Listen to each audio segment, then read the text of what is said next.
Yeah, actually, I was not planning for having a transplant. So, what happened, I came to Delhi and there's a friend, a senior. So, I told him, like, my hair is falling. So, he said, just take a consultation from the doctor.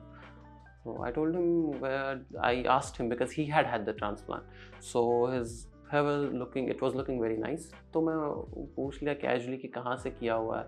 He said कि ऐसे ऐसे doctor हरोर उनका clinic है, तो मैंने वहाँ से किया हुआ है. तो आई वॉज स्केप्टिकल अबाउट कि ट्रांसप्लांट लेना चाहिए नहीं लेना चाहिए. तो कुछ दिन मैं उनसे पूछता कि कैसा रहा, हाउ इज़ द एक्सपीरियंस, कि लगती तो नहीं है, क्योंकि बहुत सुना हुआ था कि बहुत पेनफुल है, दिक्कतें बहुत होती हैं.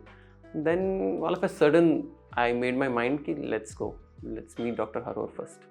आई came here and it was the same day मैंने डिसाइड कर लिया कि I am taking the transplant. I met them.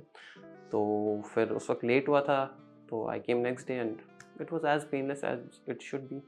When I meet somebody after a long time, they say there's something different in you. They can't even, like, they don't know, they don't understand. Oh, it's the hairline is like that it doesn't look like I have had a transplant, and yet there is something different in me. So it's as natural as it should be, and it's as natural as it could get.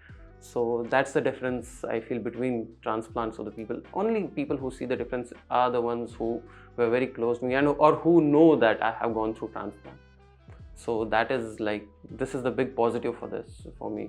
People don't understand that I have undergone a transplant. It's late for the treatment. I would surely recommend them to go for the transplant. Like there are certain friends who ask me if we should go, and I tell them yes, you should go for the transplant, because for me, if it has worked for me, it will work for those people also.